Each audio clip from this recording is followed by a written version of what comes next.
Hey guys, good evening. Good to see everybody. Hopefully you're doing well tonight. And happy Thursday, guys.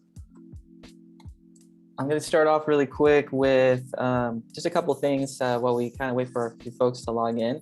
But hopefully you guys are doing well and everything is going good tonight. I kind of want to take a couple of moments to kind of share some more tips, resources, and just things that I think will help keep you inspired overall. And a couple things kind of I came across this evening, and one of them was actually an interesting video from Adobe Creative Cloud. So we'll start with that a little bit before we kind of jump into class stuff. I always like sharing some resources on ways that you can be a little bit more creative, see what other creators are sort of doing in the field and how they're doing good work and typically pushing the boundaries when it comes to some of the designs and the work that they're creating. There's some really interesting things happening in the world, so I wanted to get some time to share that. And so the first one we'll watch is a 4-minute video from Adobe, from the Adobe Creative Cloud team, and it's basically called Make It Happen with Adobe Stock. Adobe always likes to showcase some designs from designers using different types of methods, and obviously they're going to talk about like how creators are using some of their programs and their tools to create designs. So the video that you're about to watch is one that just launched about a month ago, but it showed up under some of my emails from Adobe. If you're not signed up for any of their emails, sign up for one of their emails so you can get updates on not only software, but what certain creators and designers are doing with that work, okay? So we'll watch this for 4 minutes, and then I'll kind of break it down in terms of all the tools that she's using. But this one is called Make It Happen with Adobe Stock. Very talented designer and illustrator using different tools to kind of create her mock project. So we'll start with that, and then we'll share a little bit about some of the tools that they're using, okay? Here we go.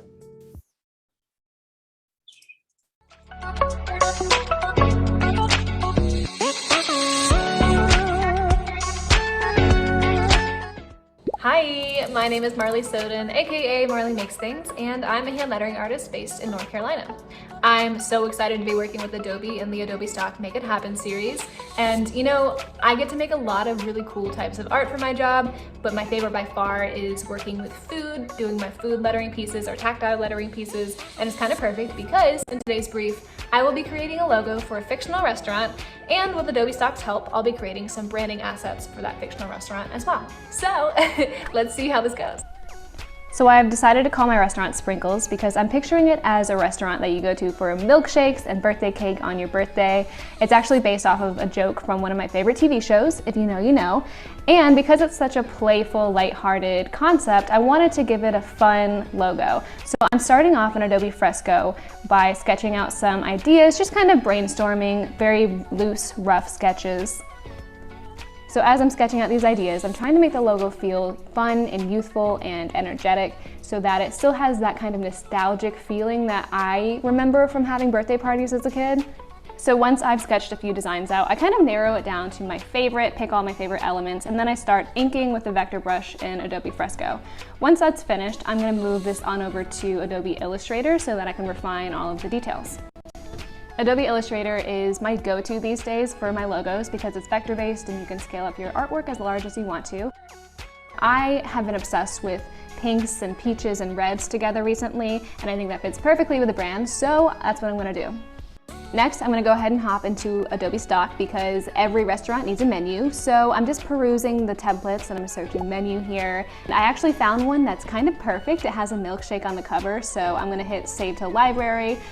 Also, while I'm here, I'm going to go ahead and look for some other assets that I can use for some graphics for the brand. So I'm searching for Sprinkles here, and again, I found the perfect one. I'm loving this already. This menu design is pretty much perfect. I actually am not going to change a whole lot. There are a lot of elements that I love that I'm going to keep, like I love the milkshake elements, so I'm keeping that, and I'm gonna add my own sprinkles to it. Obviously it needs sprinkles. On top of that, I'm gonna take out some of the other design elements that are making it feel a little bit more cluttered for my taste, and I'm also going to tweak the menu, obviously, so I can add my own items. Moving on to the other sprinkles graphic, I'm just doing a quick edit to the colors, and then I'm gonna add my logo on top and edit some of these sprinkles so it feels like the real sprinkles are lying on top of the text. I think that would be such a cool graphic. She looks so cute, I love her so much. And lastly, you know I had to add a food lettering piece in here. I mean, I couldn't help myself. So I took the sprinkles logo and I made a food lettering piece out of, you guessed it, sprinkles. I went ahead and photographed that and edited it really quickly in Lightroom. It actually didn't need too much retouching, and here's how that's looking. I just feel like this whole thing is coming together so well. I love it all. So let's recap everything we have. We have the logo that we created in Adobe Fresco and Adobe Illustrator. We have our Adobe Stock assets that created our menu and our additional graphics. We also have our food lettering piece, and here's what everything looks like all together. I kind of love the way this turned out. I am obsessed. So thank you so much for watching. I had an absolute blast creating this branding project with the help of Adobe Stock. While you're here, go ahead and check out all of the other amazing artists in the Make It Happen series on the Adobe Creative Cloud YouTube channel.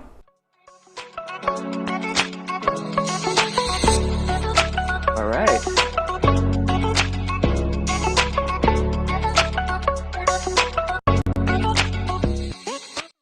So I thought that was really cool. And Adobe Stock is Adobe Creative Cloud. They always do a lot of really interesting videos that you can showcase and see. So I thought that was helpful to share. And just some of the tools that are used in the program that Marley was showcasing. Adobe Stock is basically a website where when you have a subscription, you can potentially sign up for additional features. So it's basically like a free, not free, but there's some things that are free, others that you have to pay for depending on your subscription. But it basically is a website for assets. So you can find different creative tools, creative materials within Adobe Stock, and you can search for things. So if you're searching for things like, I don't know, anime, let's just say, there's some certain anime assets that you can potentially look at, download. They have things like facial feature or facial characteristics that you can definitely download and bring into your program. So anime style expressions. And if you have a standard license, you can download it. You can open it in a particular app if you wish, or you can get an extended license for certain fees. But it's really cool. So you can actually download something like this and bring it into your work, and it'll automatically upload it to like Photoshop or Illustrator, and you can start adapting from there.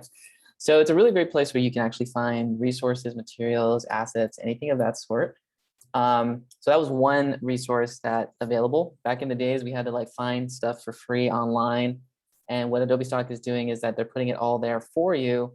And you can, I think when you're a student, you can get like 10 free stock images that you can use there. And then of course you can take your own photos or do other things to create assets or find things online. But this is a great way to kind of like pull that. So I'll put that in the chat so you guys can like explore. And this is just resources that could help you with your design, right? And the work that you do.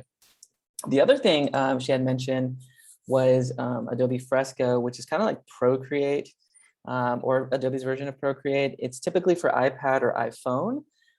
But if you're the type of person that really wants to get like more drawing using a stylus or Apple Pen, or maybe in the future you even want to start creating your own art using an iPad or even just start exploring, Fresco is one option.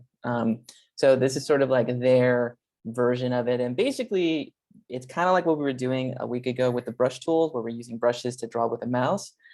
This is basically just taking it to a whole nother level for like iPad, iPhone, right?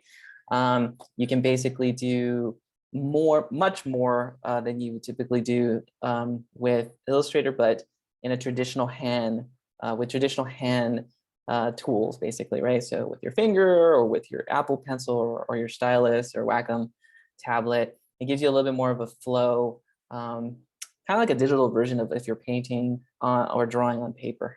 Okay, so that's an interesting kind of new piece of software that they had. But I really think it's because they were using this as a response to Procreate, which I think you guys may have heard about or have seen. And so Procreate is basically kind of like what Adobe probably should have done a long time ago when the iPad first came out, which is like trying to put a little bit more functionality into their drawing.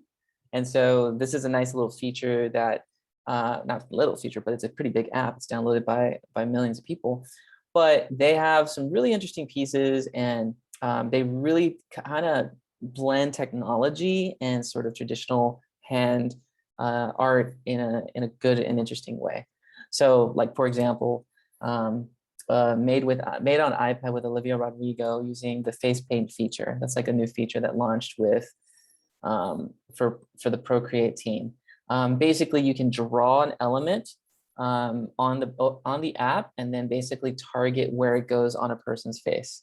So it takes the camera, the computer built into the camera, of course, and it knows where to place it according to your face. So if you want to do eyes or a mouth, then you can draw it, and then from there you basically can dictate where it goes onto that person's face or any person's face that it detects. So it's kind of like augmented reality in a way. And this is now pushing art to like another level. You can take your illustrations and have people interact and engage with it in meaningful ways via their iPhone or via a digital device, which is kind of like clothing, but like a digital asset on a whole nother level. And this is kind of like the interesting things I'm starting to notice art go, where designers are doing some pretty interesting things with some of the tools made available to them. And so this is kind of like the world we live in. We can create some really cool things with the designs that we create. And if we kind of experiment and look into some of the tools that are out there, you might be able to do some pretty cool stuff that you traditionally wouldn't be able to do. So, I think it's a paid program. It's definitely something to look at, but it's really interesting what designers are doing with just the simple tools that are made available to them. And Adobe tries to do that a little bit more and more every day. I think with their programs, it seems like for industry, it's a little bit slower versus like very like experimental, progressive artists like to take some of these tools and go do some pretty wild things with it. So it's really interesting to kind of see. I always enjoy getting a visual for it, and I don't mind seeing that too much when it comes out there. And there was another one too that that's out there, but definitely take a look at it. I'll put it into the chat as well. It's Procreate. And again, these are just one of those little resources that I always like to go to just to kind of keep my sort of like my ideas and kind of like my creativity open and fresh to new things, if that makes sense. So, part of the class is technical training. Yeah, we're going to do all that all day. But there's also that aspect of, oh, I wonder what else we can do with other tools if you just simply download it onto an iPad or onto any other device that you normally would not create. And so, yeah, it's always interesting. I always like to get inspired by these, very progressive artists that are out there, and you can do some pretty cool things more and more. It almost seems like every day with all these new apps that are out there. So, I always think it's like if you can do it in Adobe Illustrator, that at some point you can definitely push it to the iPad or vice versa, actually. And you can do some really cool and interesting things. So it's a really cool platform. And if you haven't heard about it, definitely check it out. I think at the very least, it's definitely worth exploring just to see what kind of art people are creating directly onto the iPad, right? And so you get to see some really cool artwork, and it's pretty inspiring stuff, to say the least. So I kind of feel like Procreate is definitely pushing boundaries, and it's helping designers like yourselves do some new things that we always want to do for our work and our clients. I mean, I think at the end of the day, that's what we want to. We want to be able to have a little bit of a competitive advantage. I want to say, but we also want to be able to do meaningful work, be creative with the tools that we have, and I guess just going back to that old-fashioned like pen and paper feel with the same power and tools as like a mouse and a keyboard. I think that's where we're heading as artists and designers. Doesn't look the same as a keyboard or mouse per se, but it's almost like another level. It's almost kind of like the way art should have been if we skipped keyboards and mouses and desktop computers and went directly to like tablets. So it's definitely a new sort of evolution in the designer world. Again, I'm always trying to find things that people don't normally look for, right? As Picasso said, you know, good artists steal, good artists copy, great artists steal. You always want to steal from places that people can't identify, or if other people don't even know it's being pulled for art purposes, if that makes sense.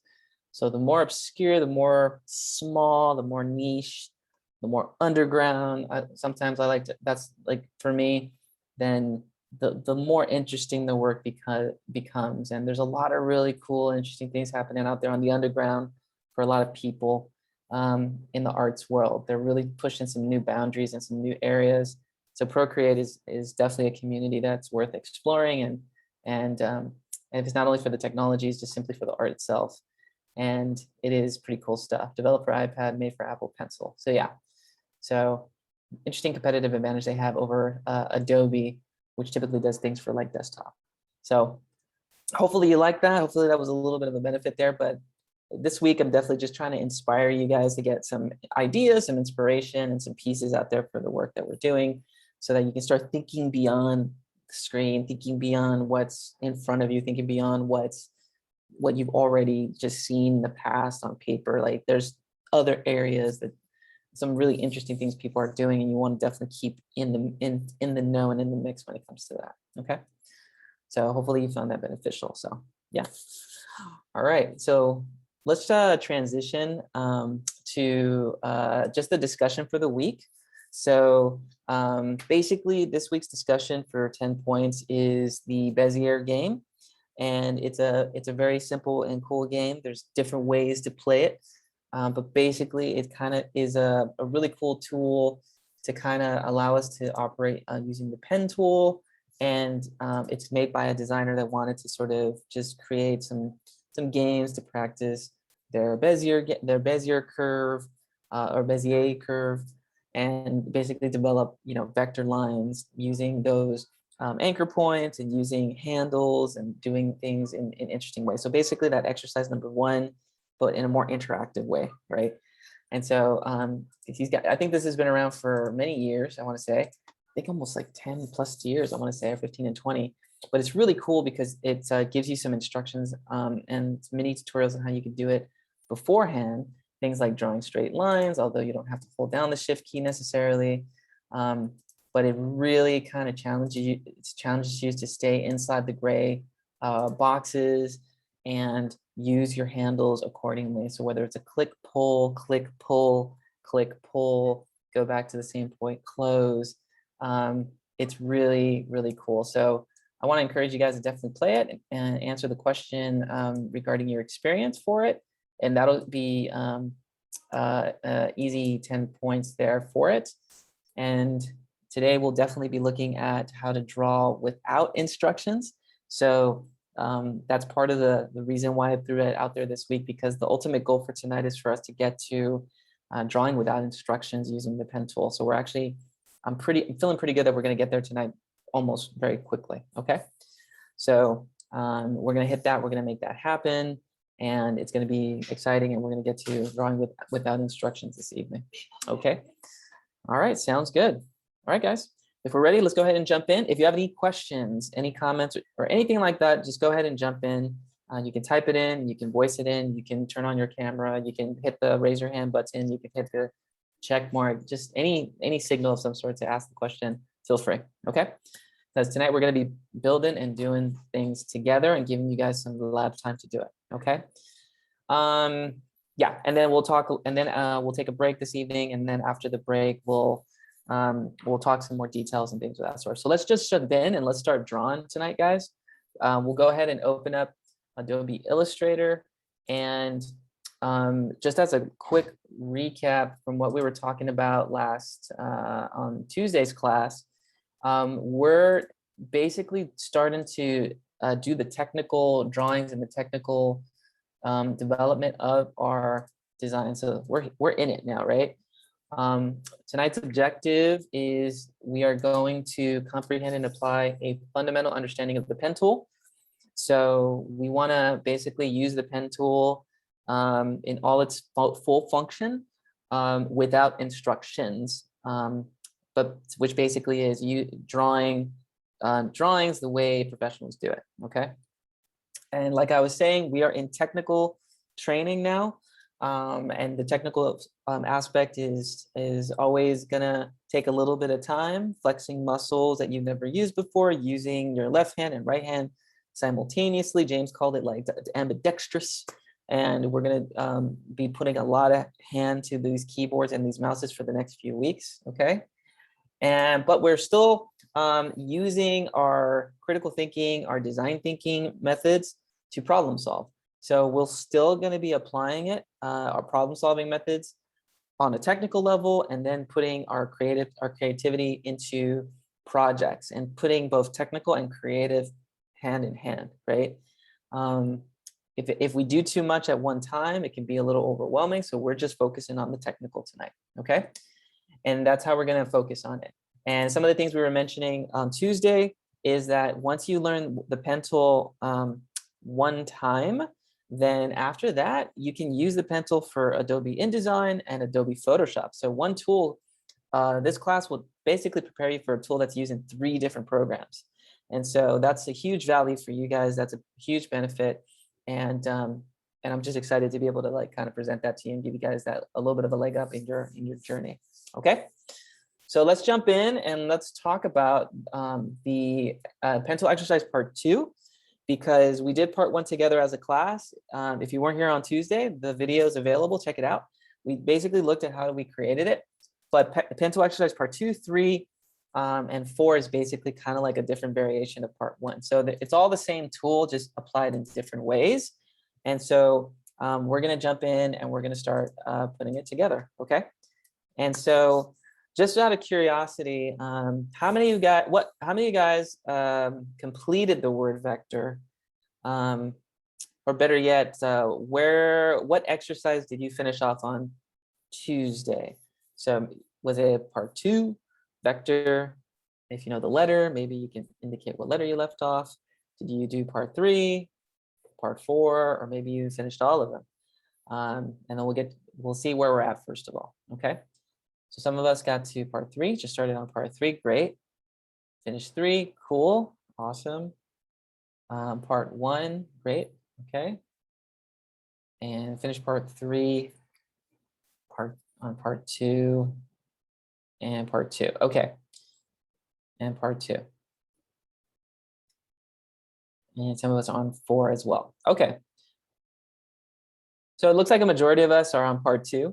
And so we'll definitely start kind of evolving in that direction and start piecing that there. So, and we'll kind of do a couple of the more easier vectors, so like V and E. I think C and O are the ones that typically kind of challenge students from what I've seen. So we'll take a look at that and we'll jump in and we'll see how that kind of plays out. So let's kind of just start, I guess, with V, just to kind of show you guys where we're at. And this exercise is a little different from like part 3 and even part 4. And there are just different ways to kind of to draw.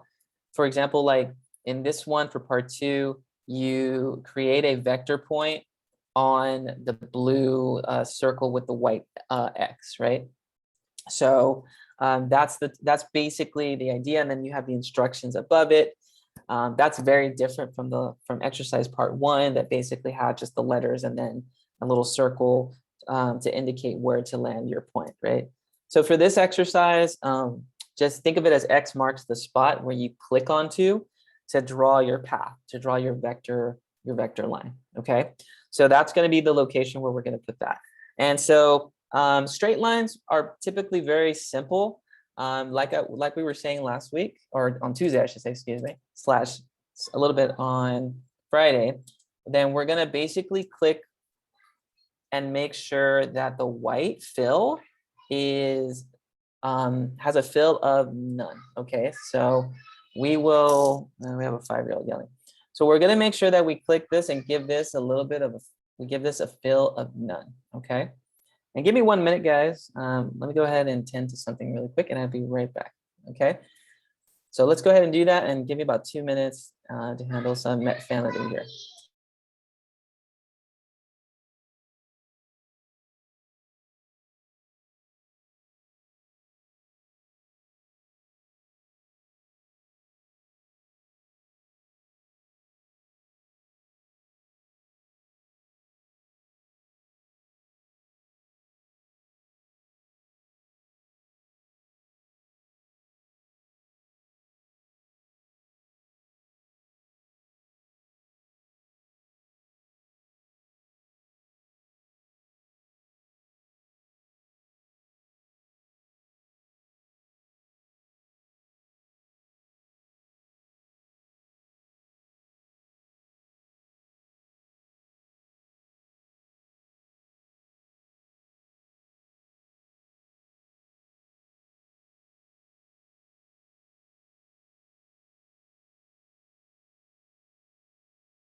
Okay, guys, so we are back.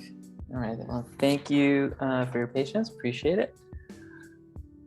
Okay, so let's go ahead and continue here. And basically, if you're still doing letter or vector part 2, we'll go ahead and we'll kind of start from the top, okay? Now, every time we're creating a new path or a closed vector object, as we call it, we always want to make sure that you give it a fill of none, okay? So I'm just going to kind of flip my tool here, move it over here on the side.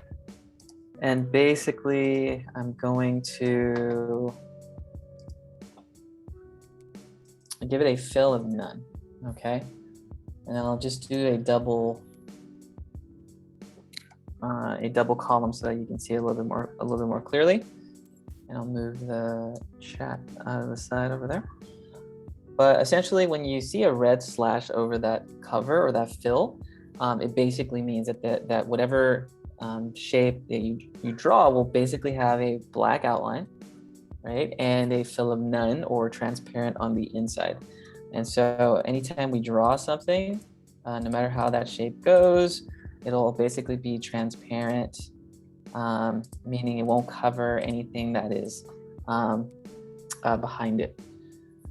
So I draw this square, it's over the number 1 and the circle here on screen. But if I give it a fill of white where it was before, it disappears because technically that shape, that square-like shape has a fill of white with a black border or black stroke, which means brush stroke or black outline. Okay, hopefully that makes sense. So every time you draw something, just keep in mind that there's always going to be a white fill in there, and we probably have to make an adjustment for that, right? So that's just something to kind of just keep on the back of your mind as you're drawing it so that you can see where we want to go with it, okay? But we just want a fill of none. And simply a straight line is a click, click. So we mentioned that briefly. So every time you click onto a location or any point on that X, it basically creates a anchor point, which is just a fancy word for a dot or a square that represents a point. And every time you click on your screen or on your artboard, you're always going to get the computer drawing the line for you. So it's kind of like connecting the dots. You indicate where the dot goes, and the computer does the drawing for you. Okay. So the straight lines are very easy, just a click, click, click onto the X. And then when you go back to your first location, number 1, you see the circle, and that circle is a symbol. It means that you're going to complete the object, close the shape. You're going to click onto it, and it's closed. And now you can fill it in with any color of your choice. You don't have to for this exercise of turning it in, but I'm just saying, like, whenever you draw a closed shape, then you can fill it in with color, right? And so we fill it in with that. So that was the straight line. V and E are pretty much that principle. Super easy stuff, not too bad, okay? I'm gonna jump to C because C can be a little confusing. So I'm just gonna show you kind of like a sort of a cheat way or a super quick way to create it. And so it's a little bit of, yeah, I call it, it's kind of like cheating a little bit, but I think it's a bit of a faster way to kind of develop some of your designs. So here, what I'm gonna do is try to block out, well, it's all within layer 1. So I'm gonna see if I can like kind of pull on the instructions a little bit. There it goes. And I'm just gonna make the instructions disappear. And I'm doing that using my layers panel. And we'll talk about layers when we get to advanced level, but there are layers technically inside of Illustrator. So if you're like, oh, I thought that was a Photoshop thing. No, there's actually layers in Adobe Illustrator as well. But we'll get to that when we get to advanced level or pencil drawing, advanced pencil exercise. So here's a quick way that you can kind of create your lines without the instructions, okay? It's kind of the way I draw without instructions. So basically, the way I'm going to do this is that I'm going to click, hold, and create handles, and then I'm going to kill handles in other locations, if that makes sense. So for this point, we'll just start here at like sort of the bowl of the sea. And I'm just going to click, hold the click, and I'm just going to drag up to the green circle with the white X above it. And I move the handle in there. So I'm going to click, hold the click, drag up to the circle above it, and then I'm not going to click inside, right? That basically means the handle lives there, but I'm not going to click inside the green, okay? So I'm just setting up the handle, right? And handles are like magnets. Wherever the end of that handle lands, that circle at the end of that stick or that handle, then your curve was always going to be attracted to it or bend towards it, kind of like a magnet. So the handles pull straight lines into curves in the direction that you want them to, so you can edit for later. I'm gonna go to the next point here on the left. I'm gonna click, hold the click, pull down, drag into the green circle below it, release, but I'm not going to click on green. So I'm not gonna click on green, okay? I'm gonna do it again. In fact, let me go ahead and give it a red stroke so you can see it for the sake of this demo. And let's go ahead and increase the stroke as well so you can see it real clearly at home. For the next point, I'm going to go to blue, click, hold the click, drag to the green below that, release, but I'm not going to click inside the green, okay? Because that's where the handle lies. I'm gonna curve around towards the right here. I'm going to click, hold the click, pull up to green above that, release, and even though I see a blue line to the right, I have a little problem, right? I want a straight line. I don't want a curved line when I click onto the next point. So how do I fix that? Well, the quickest way is that I call it killing the handle or deleting the handle. So the handle that is basically located within this location. So let me see if I can kind of like highlight it in blue. So basically where the blue square is, that handle, I don't want that handle anymore. I'm gonna delete it. Okay, how am I gonna do that? Well, I'm gonna basically go back to the point where I created my stand, right? And I'm gonna go to exactly where it was before. And as I hover over that point, I'm gonna see an upside down V or a tilde, okay? That V, that tilde basically is my symbol, your sign to delete the handle, right? It deletes handles and it creates handles. So with this, I'm just gonna click once, click. And now that pre-line that follows afterwards, remember how it was a curve? It was like a pre-curve that's telling you what's coming next if you decide to click in advance. It was a curve. Now the pre-line or the next line that's previewing is a straight line. That's what I want. So very simply, I'm just gonna click over here and just do one simple click, click. Okay, did that make sense? So anytime I want a straight line, I'm going to basically go back and kill the handle for that, for its location. That's kind of my trick, I guess you can say, for drawing. And then when I want to curve again, then now I have to pull the handle out, right? So I go back to the same location for that next point. And instead of clicking on it, I'm going to click hold and pull it out to the green circle way below that, okay, which is where the handle lives. So this idea of killing handles or deleting handles by going back to an anchor point and pulling out handles from anchor points, that idea is going to be sort of a secret method of drawing in a very, very easy way, okay?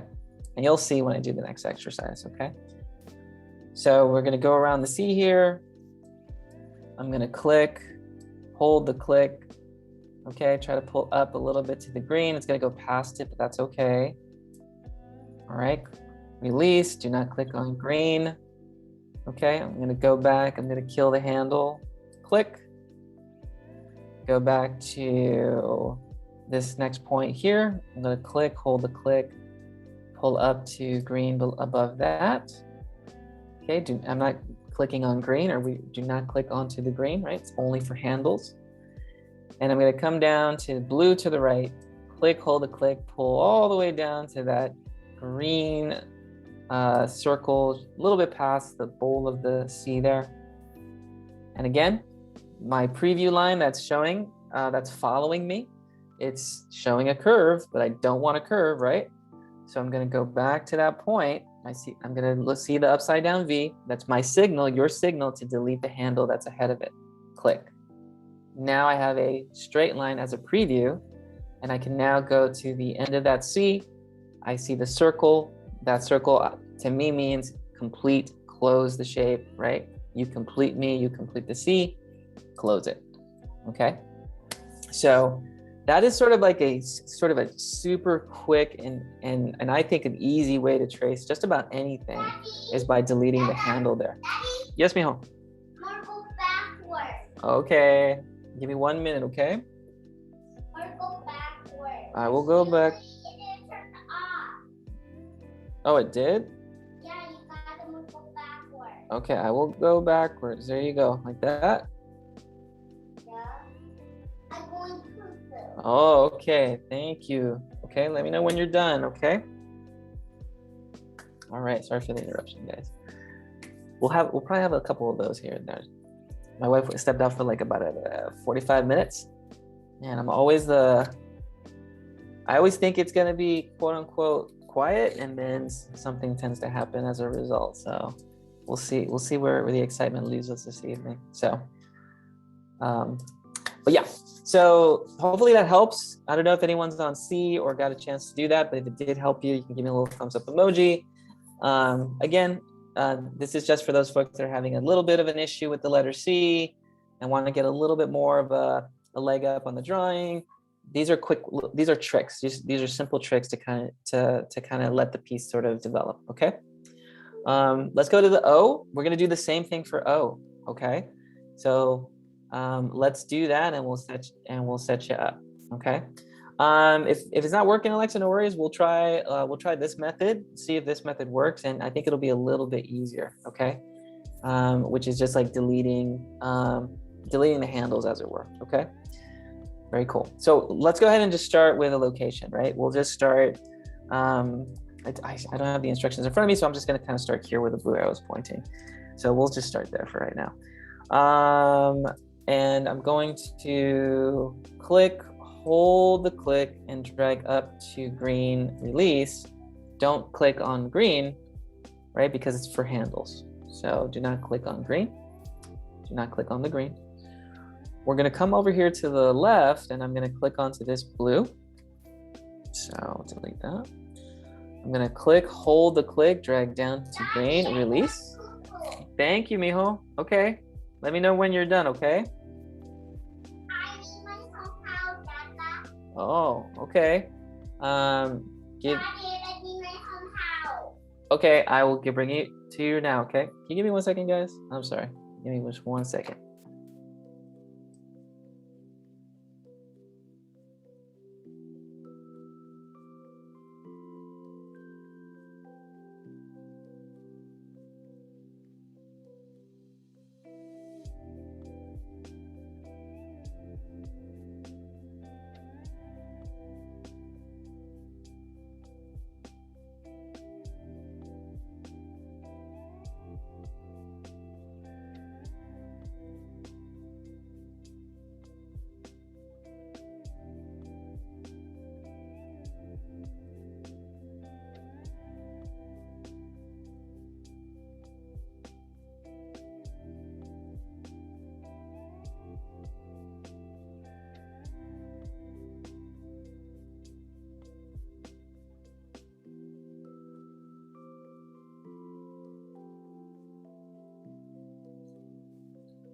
Okay. Oh, all right. So that's great, Alexa. So you got it. No worries. So I'll go ahead and I'll just finish it off, and hopefully it'll mirror exactly what you did. Okay. So next point, I'm just going to go back, kill the handle. Okay. And I'm just gonna click onto the next blue circle, click, hold the click, pull down to green, release, and then do not click on green. I need that handle because obviously it's creating a bit of a curve. So I'm gonna go to the next point. I'm gonna click, hold the click, pull up to the green handle, release, okay?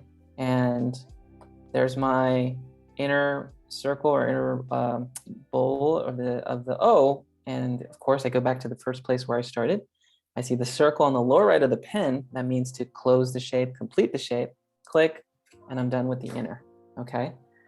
So that idea of sort of like killing the handle, pulling the handle, or deleting the handle and creating a handle from the same point that you clicked an anchor is kind of the secret sauce to drawing just about anything.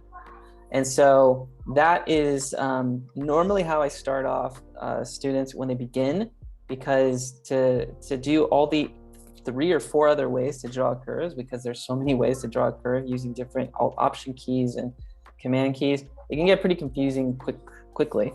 And so I want to make sure that at least we have one simple method and then kind of scaffold and build up from there, if that makes sense. So it's same results, just one specific way of doing the drawing without confusing the learner, okay? And so that's kind of my method or my thinking behind the madness of drawing on Adobe Illustrator. That being said, let's do the outer part of the O. We can start just about anywhere, so I'll just start. We'll just start, I guess, with the right-hand side here. I'm going to click once on the blue circle, second circle with blue with white X. I'm going to click, hold the click, pull down to green, release. Okay. Do not click on the green. Do not click on green. Okay. I'm going to come up to the opposite side of the O. I'm going to click, hold the click, pull up past the blue dot to this first green circle, release. Okay, do not click on green. Do not click on that green circle. We're gonna go back to that first point, and there's that upside down V, that delta symbol. I want to, when I click there, it's basically going to delete the handle that is located inside that blue square, which is that handle that's sort of hiding behind all the madness. And I'm basically going to delete that handle, click, and now my preview line is a straight line. So I can now click, release, move my handle down a little bit, or my artboard down, go back to that same point, and I'm going to pull out a handle when I see the delta symbol or the upside down V. So I'm going to click, hold the click, pull up to the second green circle above that, okay, for my handle. And now I know that my preview, or my line that is previewing next, is a curve. So it's doing the thing that I want it to do.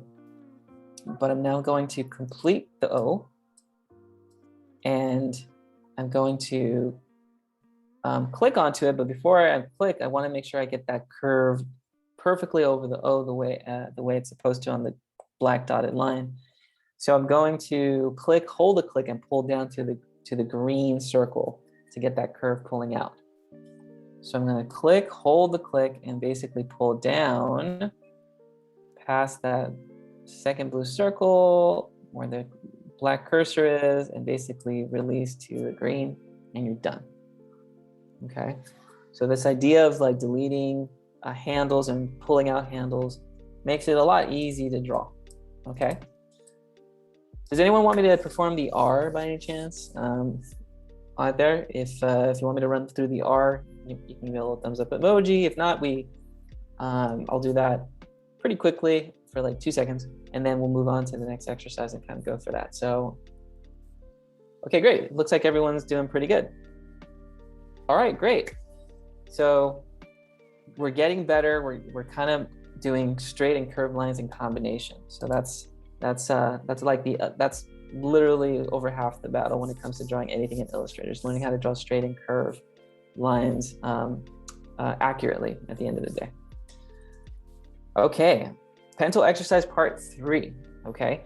It's basically a different variation of part one. So it's kind of like part one, but just different drawing and different instructions, slightly in some different colors too. Things are turned sideways, stars are Christmas trees, and we have curved lines that are a little bit more complicated.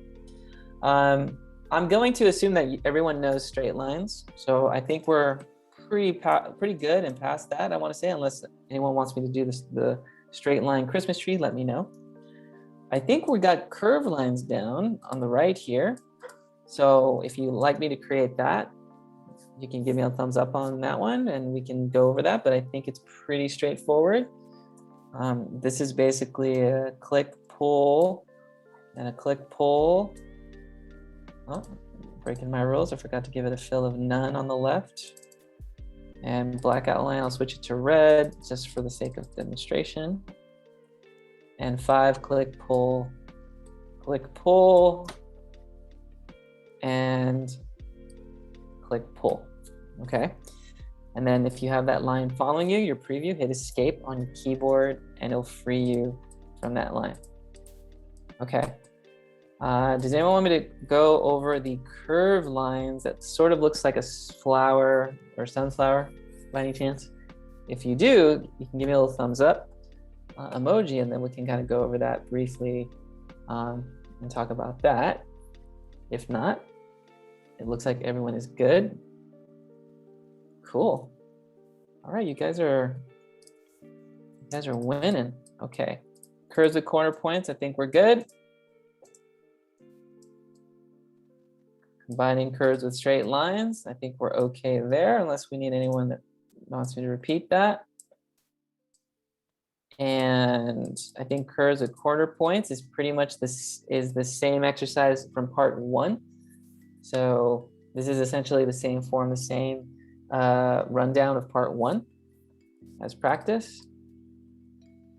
And then we have curves and corner points, which is kind of looks like a tree. So I don't know if anyone wants me to run through the tree at any point. If you do, you can give me a little thumbs up emoji and I can go over that with you as well, just to see what we can do with you. All right, all right, sounds good. Okay, part 4 then. How many of us are at doing drawings with part 4, just out of curiosity? And if you can give me a little thumbs up emoji, I'm curious to see if anyone's already here. So get a visual for that. Okay. And let's see for a second. Okay, so haven't started. Okay. All right, sounds good. So let me take a look here. Part 2, part 4, part 2, and then finished part 3 and part 1. Okay. Okay, not a problem. Why don't we work on part 4 right now and then on part 2? Okay. So I'm pretty sure part 4 is going to be like a few of us kind of repeating certain steps. So I'll run it through class-wide so that everyone can see it, but I'm pretty sure that I'll probably repeat these steps one more time to kind of create it. So, because I know we have a few folks that are still kind of doing drawings and things like that. As a matter of fact, let's see, how can we do this? I think we're good. I'll run through it and then I'll just repeat in a breakout room. So then that way we can kind of go that direction. Perfect, that sounds good, Louis, thanks. Perfect. Okay, so let's go ahead and jump in and then let's talk about the part 4, which is basically drawing without instructions, okay? And you guys got a sneak peek at the technique in the letter O and the letter C from the pencil exercise part 2 without instructions. Basically what we're gonna do is that we're gonna do a basic shape, okay? And then we'll do like a complicated shape just for comparison. But when we do our next exercise after part 4, you'll definitely need all basic shapes and all complicated shapes to create your face or to create the abstract face using these, or collage face, I should call it, using the basic and complicated shapes, okay? So after this exercise, you have to master this to get to the next. Does that make sense? So this is literally the gate before we get to the next exercise, and we'll know based on quality where everyone's at. And I'll probably do a little Padlet to see how everyone's doing. Okay, so first things first, we're gonna make sure that we have a fill of none, okay? Just for the sake of the demo. So I'm gonna make sure that this fill is a fill of none. So that's red slash over it. And for the sake of the demo, I'm just gonna switch to red again so that everyone can kind of see it. And of course we have our pen tool selected as well, okay? Now in the video, we kind of saw, or actually in the Bezier game or Bezier curve game, which is this week's discussion, you kind of saw the heart being drawn a certain way, and it's kind of similar to that, the method. Basically, the way we're going to draw this and a lot of other shapes is that we're going to have to make some decisions about what is the beginning of a curve and what is the end of a curve. Okay, what do I mean by that? Whenever you trace something, I always like to think of, like, you know, the least number of points to get the smoothest curve. Okay, does that make sense? Because if you think about it, it's if you were to draw your heart, basically, let me drop the points down a little bit. If you were to draw it like this, and I've seen students do this or make an attempt where it's like, oh look, I'm tracing for us, so like click, click, click, click, click, click, click, click, click, click, click, click, click, click, click, click, click. Okay, they're literally like putting in 20 points to trace this. While technically it is a trace, you put in a bit more time and energy to trace your heart to that, right? There's like 30 or 20 different anchor points there to kind of create it, right? If you know how to master your curve, you can technically draw your heart with one, potentially two, let's see really quick, to zoom out there for a second, 3 and 4 points. So using 4 anchor points, I was able to sort of create a heart, okay? And so that's kind of the idea, right? If we can use our Bezier curve and master the handle effectively, we can draw things pretty clearly, pretty sharply, right? Accurately, quickly, with minimal points. Does that make sense? So it's always this sort of balance of how can I get the best curve with the least amount of points? That's kind of the rule, right? Because it saves you time, right? If you're planning to be a designer or just do any project, passion project, work project, you know, project to make money, your time is money, right? Or there's only so many hours in a day to do something. People like to get results pretty quickly these days. You know, doing a Bezier curve or a curve with handles is effective, and you can do some things there to set that up. Stand by.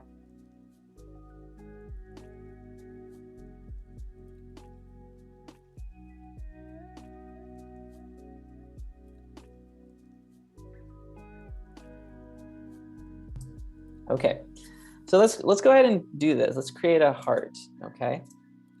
And let's put that together. So very simply, in my head, I say to myself, okay, you know, where do I want to start? You know, you can start literally anywhere, but I always like to start there.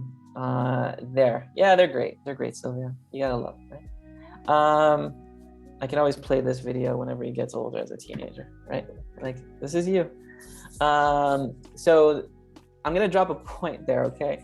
And I always like to drop points typically where, you know, where lines cross. It's not a concrete rule. It's more of like my own personal preference. So you can start, people like to start on the bottom and towards the top. I like to start from the top, right? So I'm just gonna create one point here where they cross, just an anchor point. It's just, that's my preference. It's not doctrine, it's just preference. I'm gonna sort of analyze the curve of this heart, and I'm gonna say to myself, well, what's the furthest this curve goes towards the left-hand side there. Say left.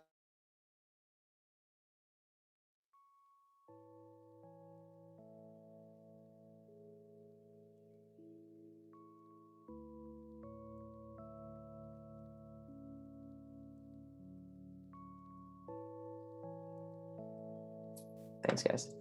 So like I was saying, I drop a point wherever there is a curve here, right? And where they cross, just drop 1 point, click, just to begin. And then I say to myself, well, how far does this curve go? You know, towards the northern side, or highest point, towards the left, towards the bottom. For me, I look at it towards like the left side.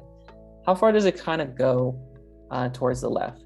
For me, it kind of goes a little bit here towards the left.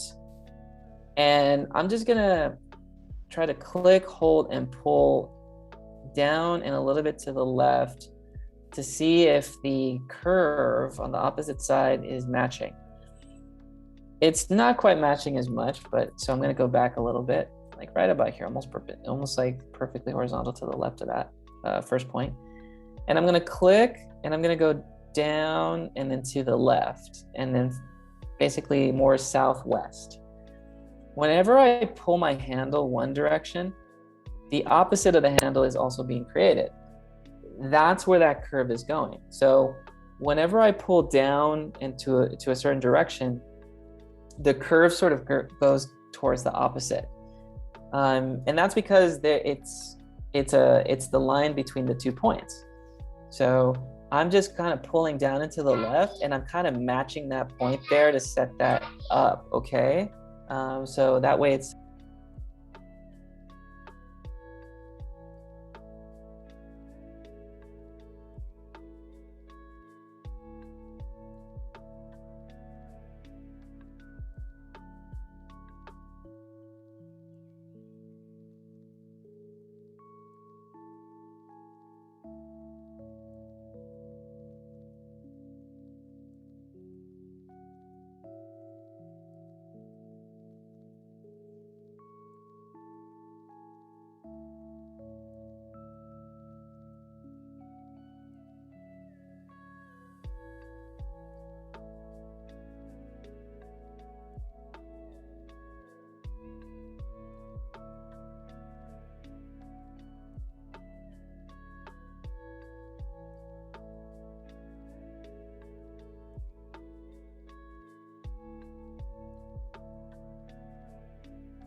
okay.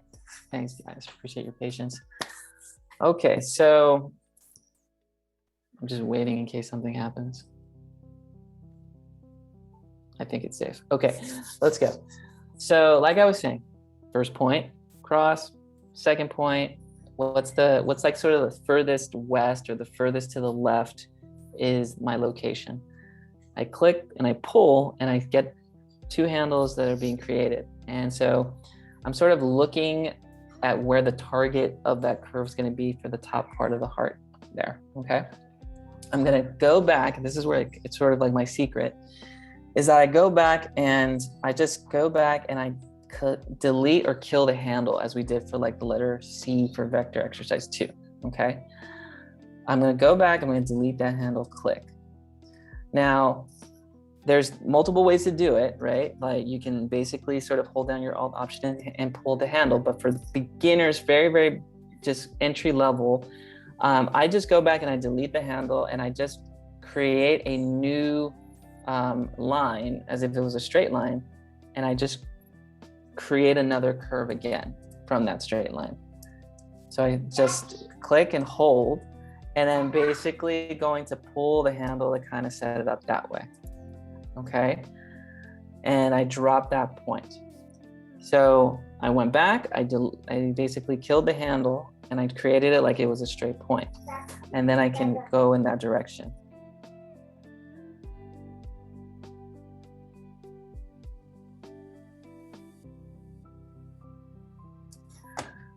Okay, so now I'm going to do it again. I'm going to go back and I'm just going to kill that handle. Now there is obviously another handle going to the bottom left, and it's looking like, see if I can kind of indicate it here, but there's the handle right here in blue. It's huge, right? And I basically don't want that handle.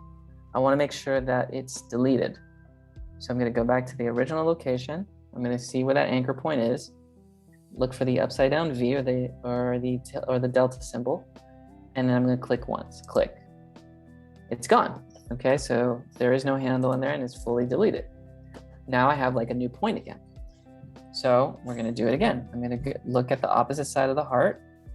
Scroll down maybe a little bit, or use my handle to center it to my screen, and I'm going to click onto this point that is like the farthest, somewhat of the farthest right of the curve. And I'm going to click and I'm going to go up and a little bit towards the left. And as I'm doing that, the curve is kind of bending along the edge of the heart. So I want to make sure that that curve, that blue curve, is matching close to the edge of the heart as best as I possibly can. Okay. And then I release. Okay. Once I release, I do it again. I go back, delete the handle that was in that last point, and I click, and I have like a new line. It's like a new straight line. So I do it one more time. I go back to that first point where I clicked on in the very beginning. I see the little circle. That means I complete the shape. I'm going to close the vector object. And I click, hold the click, and I pull down and to the left and try to wrap the edge of that curve over the top of the heart. Release, and you're done. Okay. So that idea of like going back and killing the handle or deleting the handle, that's the trick. Okay.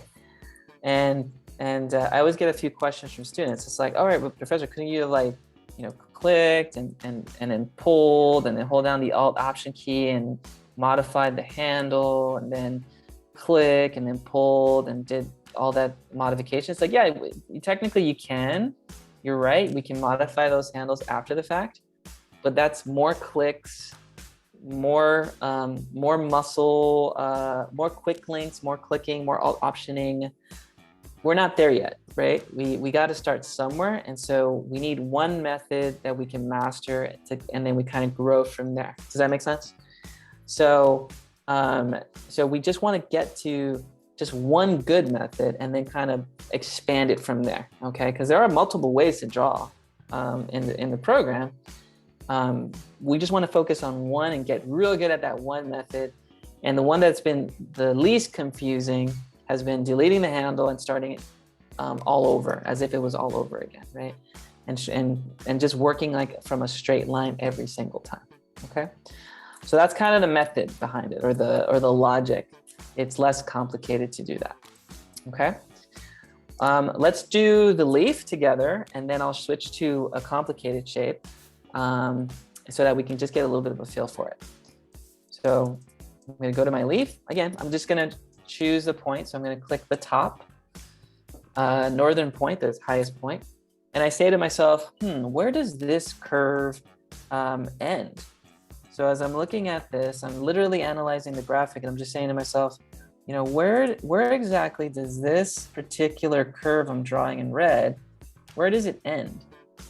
And to me, that curve finishes right about here at the very tip of, or at the very bottom of the leaf, where the two points sort of converge. That's where I'm going to drop my next anchor point. Because I'm always asking the question, where does the curve end? Where does the curve end? So I can click and draw the curve.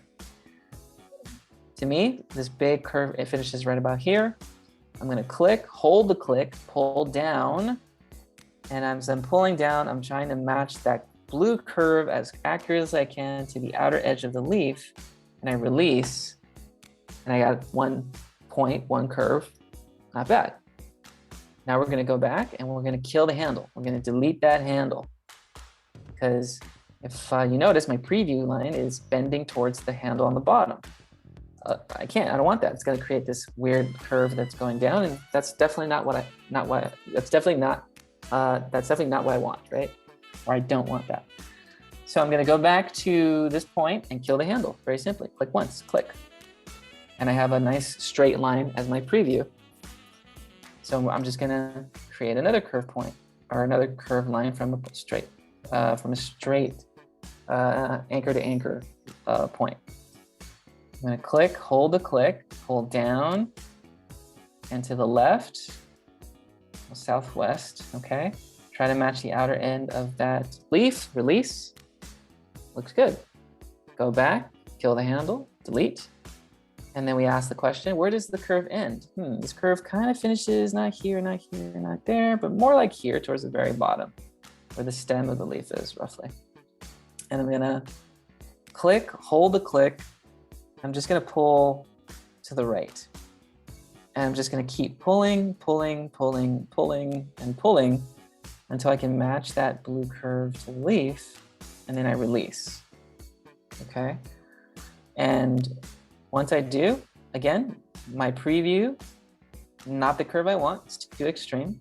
So I'm just gonna go back and I'm just gonna delete that curve, okay? Or delete the handle, I should say, by clicking on that point, click. So it's completely gone. It's like nice and new, right? Nice new straight line. So from here, I ask the question again. Okay, where does the curve finish? Does it finish along this line? Well, let's take a look. Okay, and finish there. Yes, Miho? All right, timer's up. Okay, I will come over in 1 moment. Okay. And we're almost there, guys. So we'll finish that little curve up. Point. Go back to Illustrator and delete the handle. The curve finishes right about there towards the bottom. And I'm going to click, hold the click, pull down and to the left, and try to match that curve. Okay. Go back, kill the handle. I can zoom in a little bit with my Alt Option key to see the next curve. This is a very small curve, and that's okay. So I'm just gonna go over here to where the curve is. It finishes right about there towards the bottom. And I'm just gonna click, hold the click, pull to the right, release, go back, kill the handle for that small little curve. And then I ask the question again, where does this curve finish? Oh, it finishes right about here where the stem begins or ends. And I'm just gonna click and pull up north, a little bit up and a little bit towards the right to match it. Release, there's that next curve. Go back, kill the handle, delete. Analyze the next curve, where does it end? I think I can get as far as the next point or the tip here because I did it for the other side. And I'm just gonna click, hold the click, pull up, go to the right, keep pulling up, more northeast, a little bit to the right, a little bit down. Takes a little bit of getting used to. And you have to move your hand ever so gently, real subtly, basically, just to get that curve to match just right. And then you release and go back, delete the handle, kill the handle when you see the upside down V or the delta symbol, delete. The curve finishes right about here to the left. I'm gonna click, hold the click, pull to the left, go down a little bit, inward, release, go back, kill the handle, and then go to the point at the very top because the curve finishes right about here. I wait for that circle, that's the symbol, my symbol, your indicator that you're about to close the shape. And I click, hold the click, and still pull up and to the left, slightly inward, slightly outwards, a little bit more northwest. and you might have to adjust very, very gently and move the mouse very carefully. Release, and you created that outline. Okay, so that whole idea of deleting the handle by going back to the point and moving your hand really gently up, down, left, and right to match the curve to the outer end, that takes a little bit of practice too, and that's what this exercise will do. Okay, does that kind of help and give you guys a little bit of perspective on like how to draw that? Okay, I think it's good. I think it's going to help a little bit, which is very helpful. Here's what we'll do on here. We have like 5 more minutes till the top of the hour. Let's go ahead and do like let's go like a 10-minute break, 8:05. If you want to continue drawing, please continue to do that. Obviously, I have to do something really quick with my 5-year-old, but as soon as we get back from break, we'll do the rabbit, and we'll kind of walk through the how to draw a more complicated shape. The secret is you treat the little curves like the big ones in the basic shape. That's basically the trick. So I'll walk you through that when we get back from our break at 8:05. Okay. All right, guys, let's do a quick break. I will see everyone in 10 minutes, and then we'll continue with complicated shapes. Okay. All right. We'll see you then. So let's bring it back, and a couple of things that I'll briefly mention. First, I want to say that everyone's doing really well. Let's start off with that. I want to say that you guys are doing really cool, really well. We're moving really quickly with the pencil exercise, which means like I can sense that everyone's really engaged and really like putting their best foot forward. So thank you guys for doing that. I could tell you're like really eager and anticipating putting it to work. So thank you for all your hard work and your effort. And we're here. We're going to do Illustrator all the way till December. So that's exciting. That's cool, and it's going to be a lot of fun. It only gets better from here. Okay. So I wanted to say that. Thank you guys for your diligence and your hard work. Okay. That being said, I also updated some of the grades for the principles of design and brush tool exercises. Okay. And what I will say is that, as I anticipated, principles of design was going to be a little complicated and a little challenging. That's fine. If you didn't get a chance to turn in your assignment, please, you still have time to turn it in, right?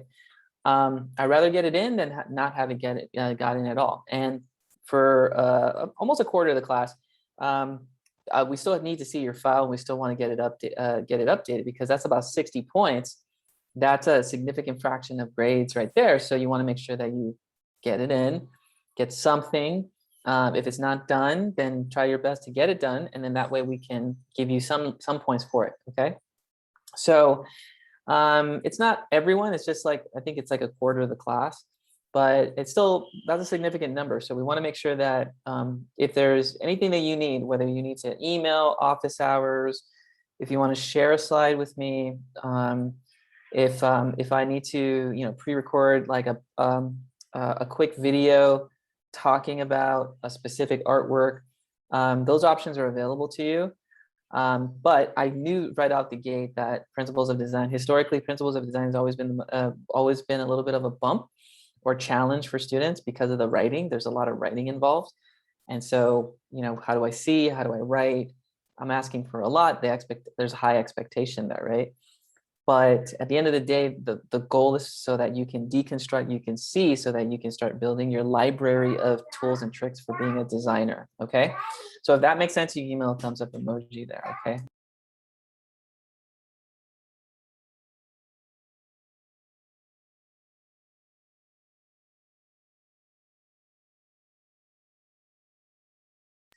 Okay.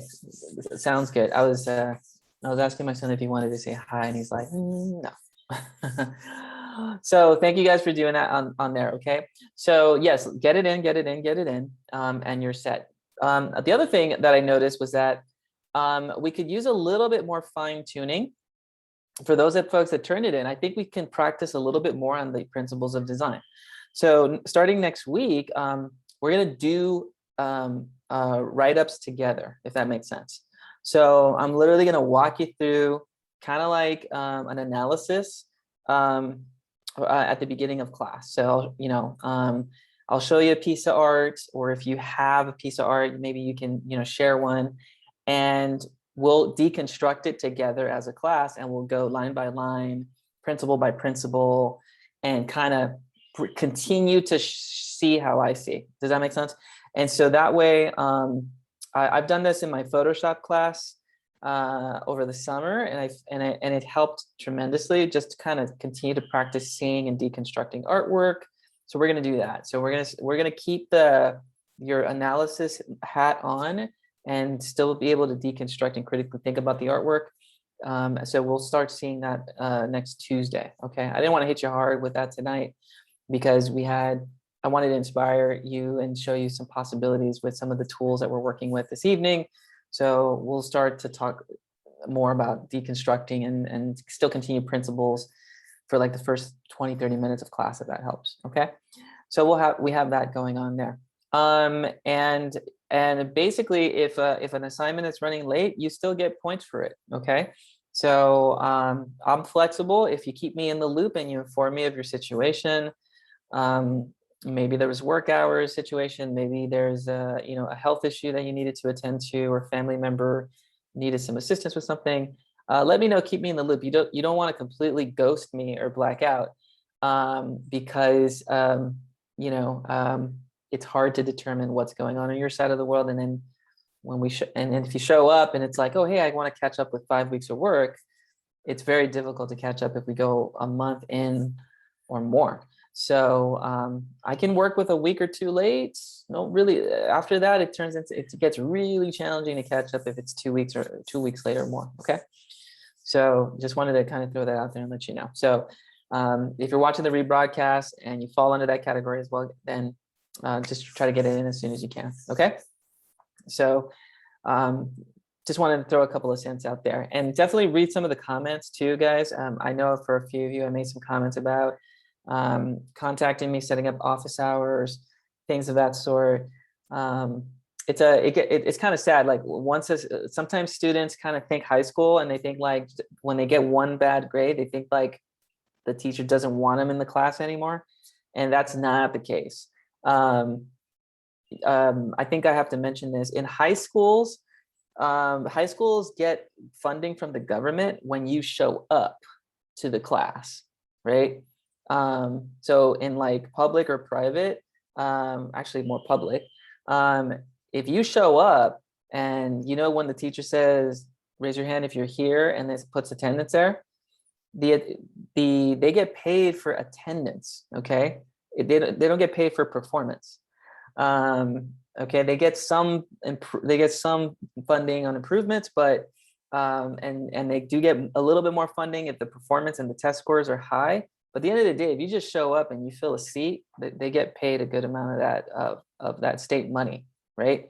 So if you show up and you perform badly, like at the end of the day, you still have to get the work in, be held accountable, and you show up, and that's an indicator of that. In college, it's not that anymore. Basically, in college, if you do the funding is based off the completion of a course. Does that make sense? So if you are wishy-washy throughout the semester, but still pass with like a B or a C, then the community colleges or colleges get paid for the completion. Does that make sense?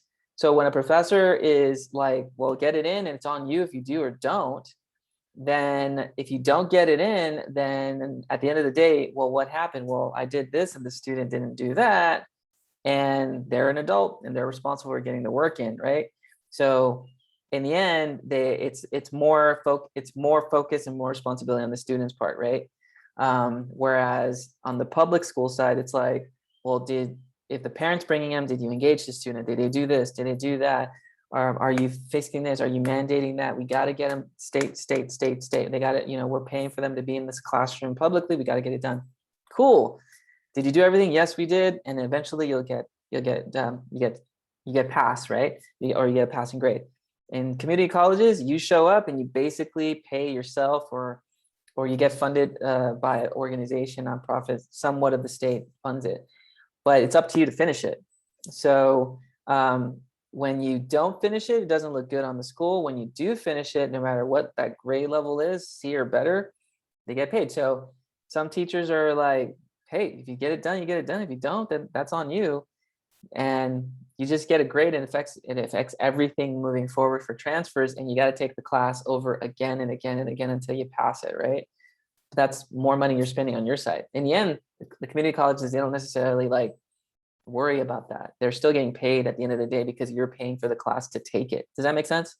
So in a way, if you don't do good and you repeat the class, it's kind of like a win for the college, because they're just getting paid double for what the class would have been worth if you had taken it the first time. So, and it's more money out of your pocket. So, you have to learn to switch from the high school mentality, which is like, they're just going to push me and they're going to get me there. It's like, no, not really. You got to start pushing yourself. And if you don't do good, then you're going to have to pay for the class. And if your grades are really low, you get on probation and they kick you out. And then they say you can't come back for at least a year. And that's called academic probation. So, and colleges do that. So just give me a heads up. They're like, if your GPA is really low, then they can actually say, come back in a year and we'll talk. And then you're like, oh snap, like, what am I going to do? So just one of those things, just to kind of get you going there. Okay. So let's go ahead and just continue. If you have questions, I know that like a portion of the class are recent high school graduates / starting your college experience. Again, don't be discouraged if it's kind of crazy right now. Just pick yourself up, get the work done, get it in, and just get it in. And then let's get you some points, okay? So then that way we can kind of still develop you and still build you up, okay? I was once on academic probation. My first couple of years of college, it was not good. And teachers had some compassion over me. Some of them were like, it's on you, bro. Don't ask me any more questions. And you know what I mean? Like some showed compassion and others straight up didn't care, like straight up. I prefer to show some compassion. So if there's a situation, let me know. If you're being lazy, I highly don't recommend that, because it can get really comfortable in your house or wherever you are doing this class. And so you got to learn how to break the habit. Remember, we talked about that. Okay. So switch your habit, leave the room, leave the bedroom. If you're in the bedroom, and if that's your gaming chair, switch your gaming chair to something else, like, do something a little bit different. Okay. Switch up your atmosphere, your environment, get your mind thinking it's new, and then you got to be perked up for that. All right. I got to stop lecturing so we can get going stuff. All right. So just to encourage that, so let's keep it going. Yeah, James, it's all, we got to work through it. We got to work through it.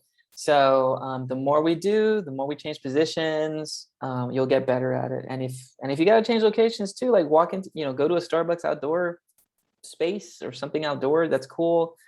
Rio Hondo apparently has some labs open until 7 o'clock, Monday through Thursday, if I heard correctly.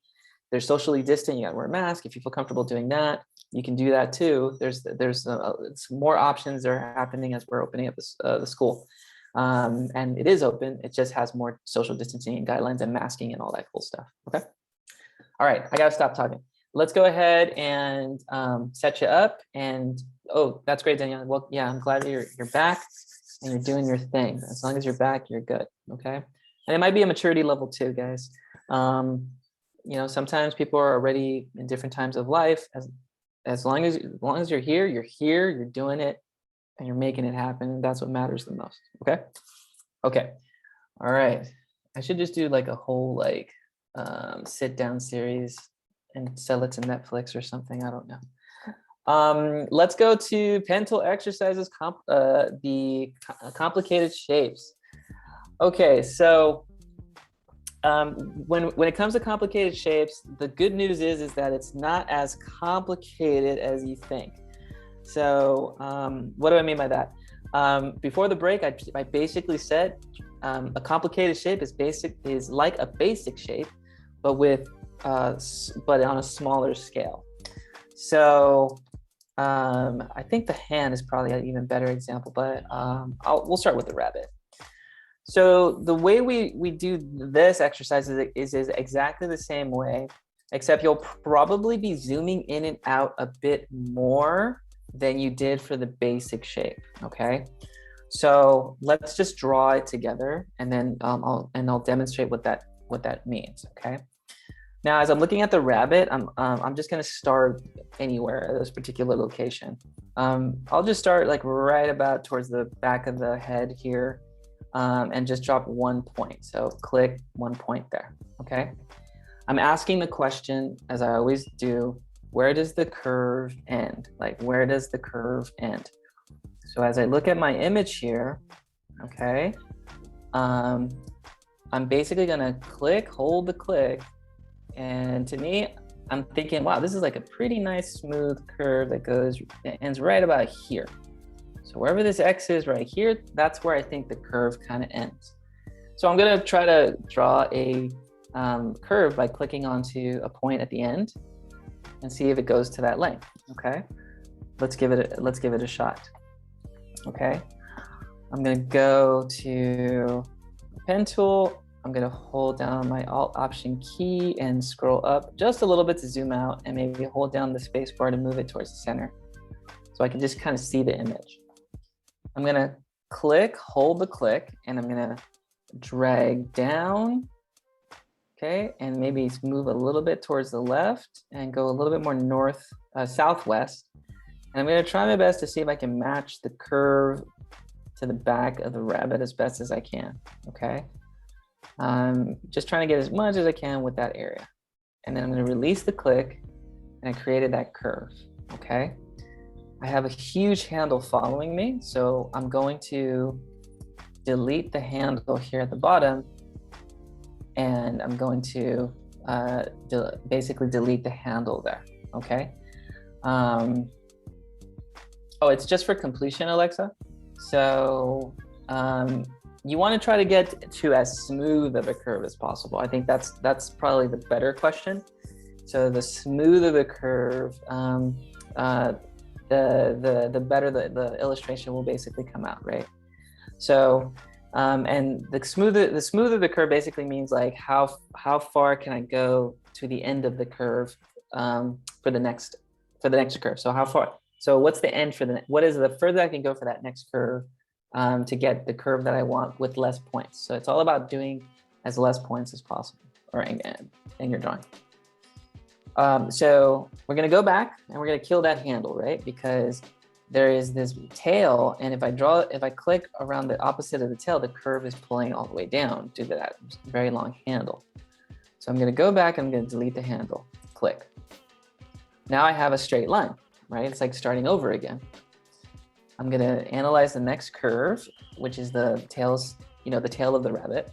And to me, it kind of finishes right about there where this curve sort of bumps a little bit, or kind of nicks.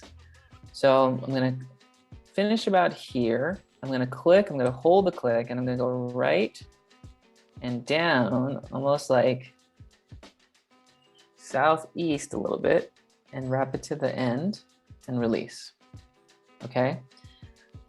And we're gonna keep doing that again for each of the small curves.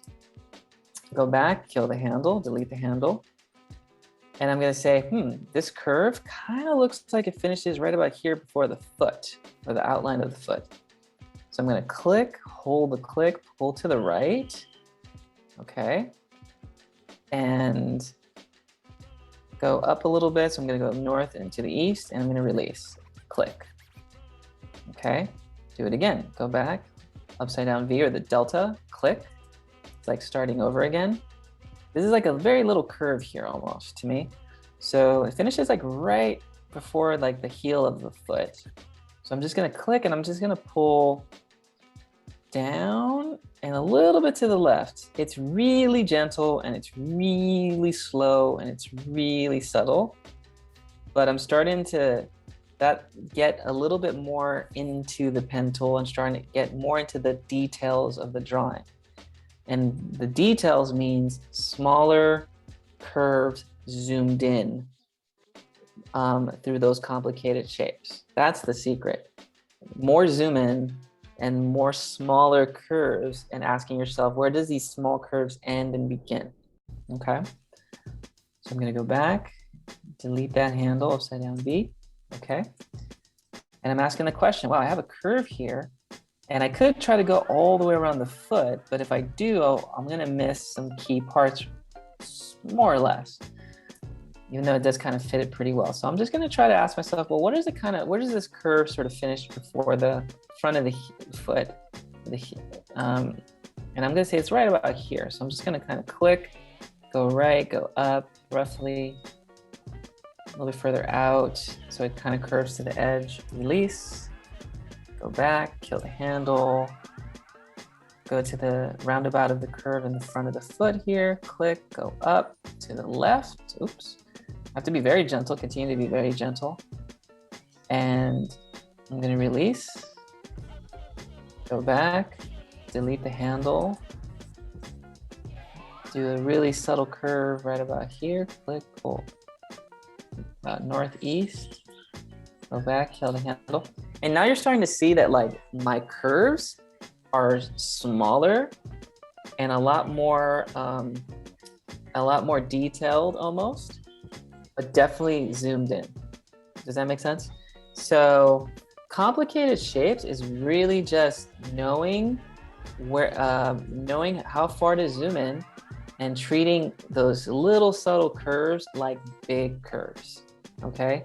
So you're taking the small curves of the complicated shape and zooming in so that they look like big curves so that you treat them like a big curve, okay? And if that makes sense, you can give me a little thumbs up emoji. But that's really what it comes down to when you're drawing these images. It's really more about that than anything. So it's kind of like a little battle between like how much is too much, or how many points is too many points versus how many is enough to get the curve. So it does take a little bit of practice to kind of master the number of points. But as long as it's smooth, I think it's more about getting the curve as smooth and as accurate to the edge as possible. So I'm gonna go back, okay, delete the handle, okay? And I'm gonna say, well, where does the curve finish here? Well, it finishes right about here towards the back of the hind leg there. I'm gonna click, release, go back, kill the handle. To me, the curve finishes right about here for the back of the foot. Release, go back, kill the handle. And just treating each curve just like a big curve is the secret, okay? So let me go ahead and just kind of speed it up. Okay, curve, kill the handle. Curve finishes right about there. Kill the handle. Zoom out. Big curve here in the sort of the front or chest part of that rabbit. Click, pull up, go to the left. Okay. Go back, delete, spacebar. Small curve here, click, pull to the right, more like northeast. Go back, kill the handle, small curve, pull, go back, kill the handle, small curve finishes there, pull, go back, kill the handle, finishes right about here, click, go back, end of the curve, click, pull, kill the handle, curve finishes there, pull, delete the handle, go back, delete the handle, pull, delete the handle, click, pull, delete the handle, pull, delete the handle, click, pull, delete the handle, and close the shape, and you're done.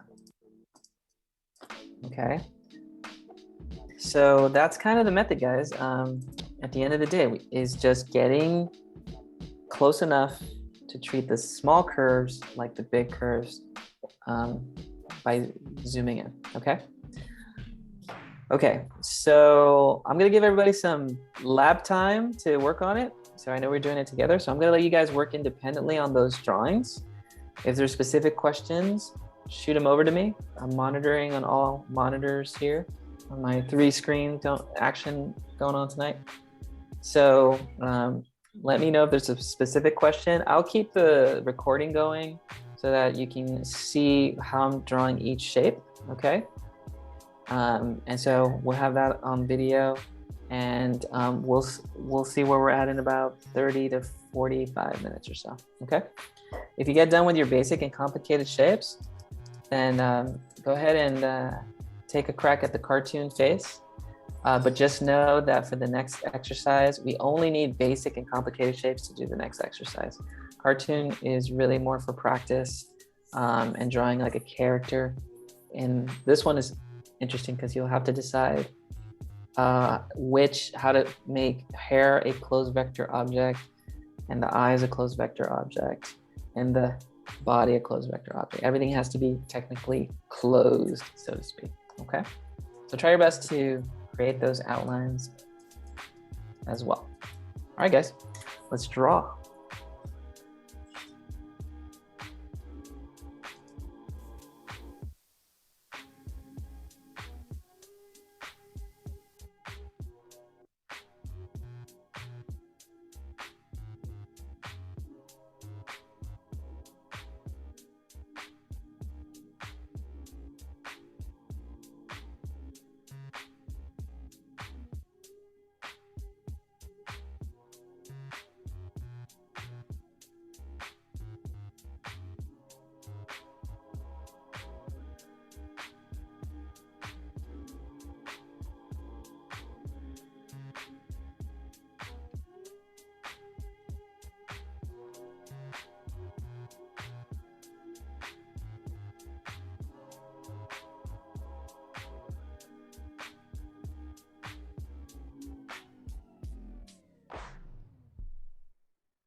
Okay, guys.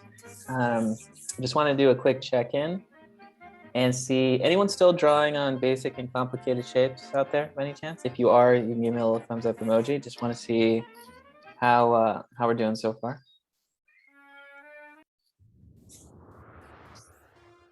Okay, so we have, okay, anyone complete? Oh, okay, struggling with the hand, no worries. Okay, so a few folks that are complete. Okay, well, let's check in on the progress. And some of you guys are on the hand right now too. Oh yeah, okay. Okay, well then, yeah, the hand will definitely take a minute. If it's taking a while, that's correct, because it's having a, well, I'll show you mine just to kind of give you a little visual for it. Because it will, let's zoom in here a little for a second there. And let me switch screens so you can take a look.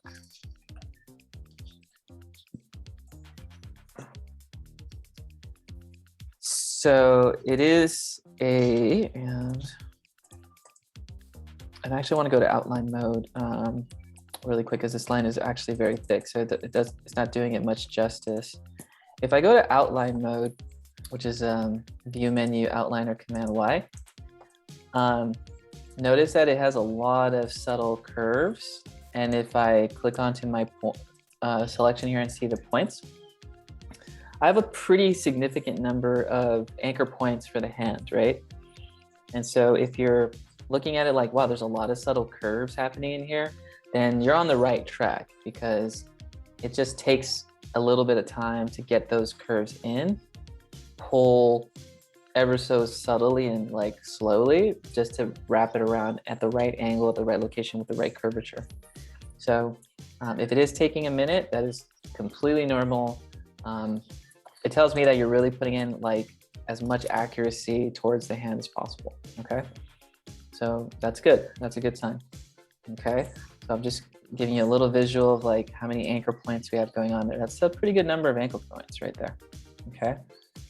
So more or less, it's pretty good, pretty close, but kind of makes a difference when we see it drawn out, because it just has that organic flow, that organic feel to it.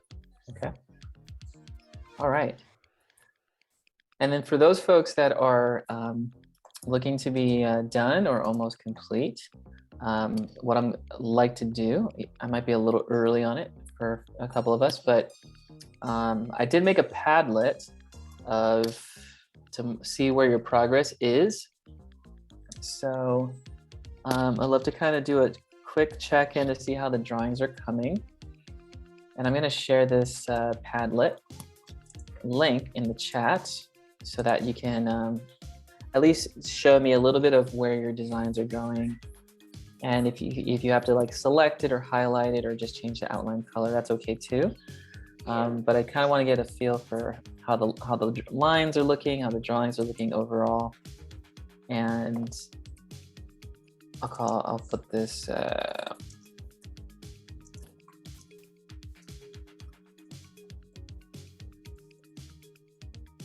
I'll say share your basic and complicated shapes. Okay, and I placed the link. Oh, I sent it to Louis directly. So let me go ahead and there it is. Okay, so share your basic and complicated shapes. So feel free to you can take a screenshot at your screen there, and you can share a little bit of what you have. If it's not complete, that's okay. If you want to alter the outline color a little bit, that's okay too, or give it a fill, you're okay with that as well, okay? You can take a look at that. Stand by for just a second.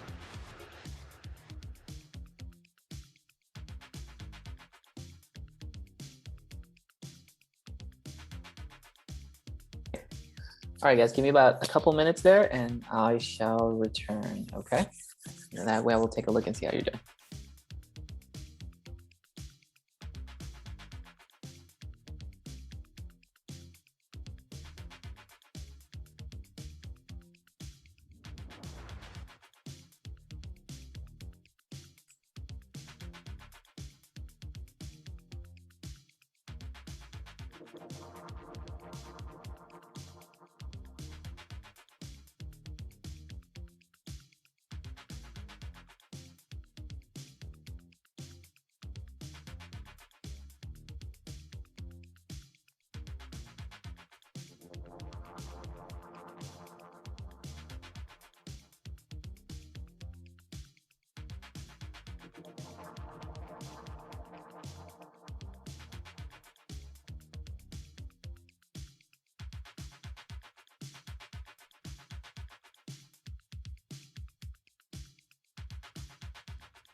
Hey, it's looking pretty good, guys.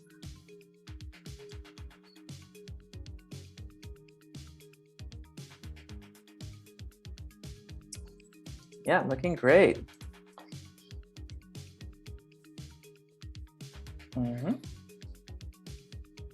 Yeah, it's funny, like basic is always like a little rough because we're starting out, and then once we get to complicated, it's like we get stronger.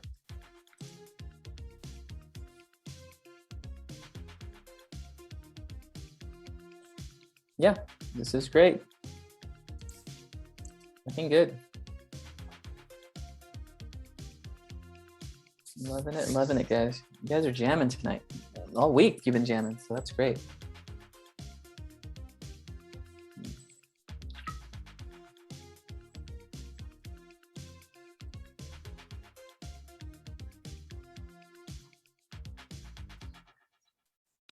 Okay, so we'll keep drawing for the rest of the class. If you have some progress to share, please go ahead and make sure to upload it to the Padlet, which is on the chat.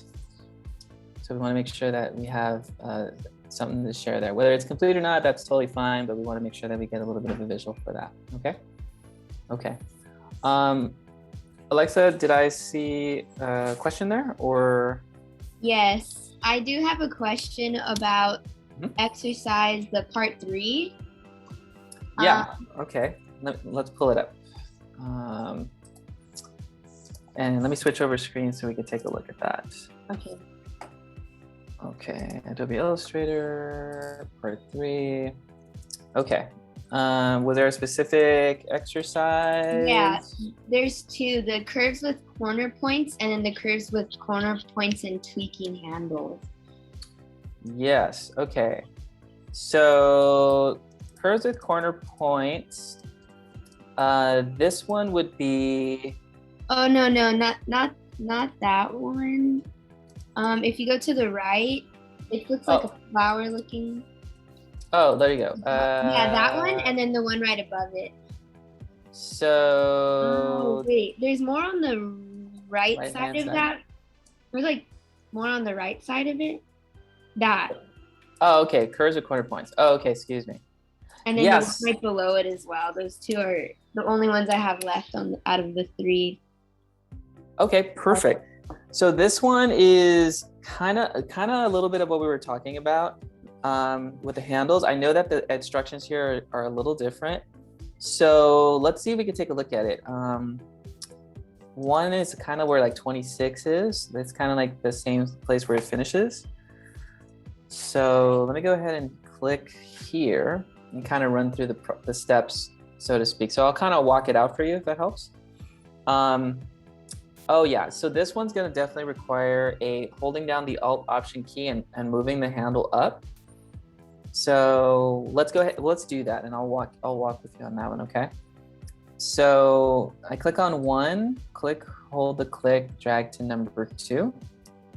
Okay, do not click on number 2 because it's a handle. We're gonna go to 3. We're gonna click, hold the click, drag down to number 4, release. Do not click on 4. Okay, do not click on 4. You're gonna hold down with your left hand the Alt Option key. So you're gonna see sort of like the delta or the upside down V there. And you're gonna take the tip of that delta or the tip of that upside down V, and you're gonna click it to the center of 4 or the handle where 4 is. And you're gonna click, hold the click, and drag it up to number 5. Okay. Oh, that's what I'm not holding it and dragging it. Okay, that helps. So that's the one trick. So it's holding the Alt Option, click, hold, and then pull, and then release the mouse, release the Alt Option, and then click, pull to 7. So it's that little step there. It makes a big difference, but it helps kind of preset the line for you or the handle. So I go to 7, and then I hold down the Alt Option key with my left hand to get the upside down V, the delta. And then I click, hold, and then drag up to 8, release the mouse, and then release the Alt Option key, and then move on to number 9. Perfect. I think that will help me with the one below as well. So rocking and rolling now. Thank you. Not a problem. Okay, sounds good. All right, good question. All right, guys, let me switch over to our palette, see if we have any more uploads. Looks like we do. That's cool.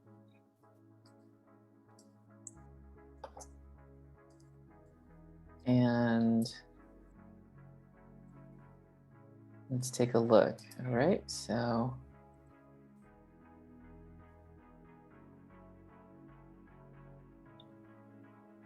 okay, progress is looking good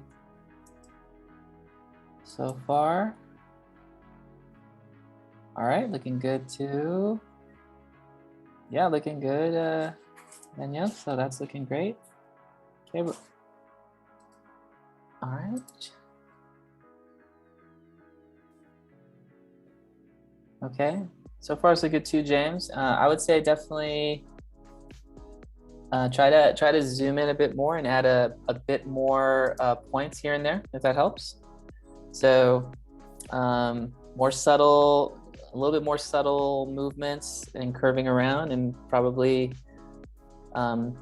try to make more subtle curves, I would say.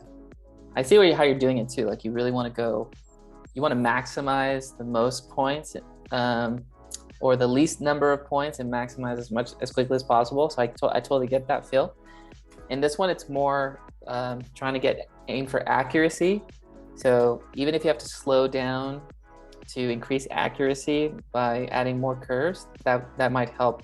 That might help in your like formulation if that works for you. Okay. So looking good there. Okay, Philip, looking good there too.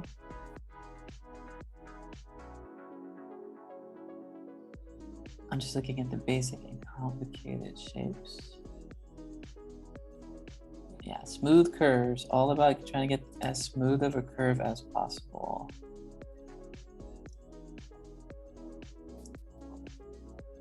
Six, 7, 8. So that's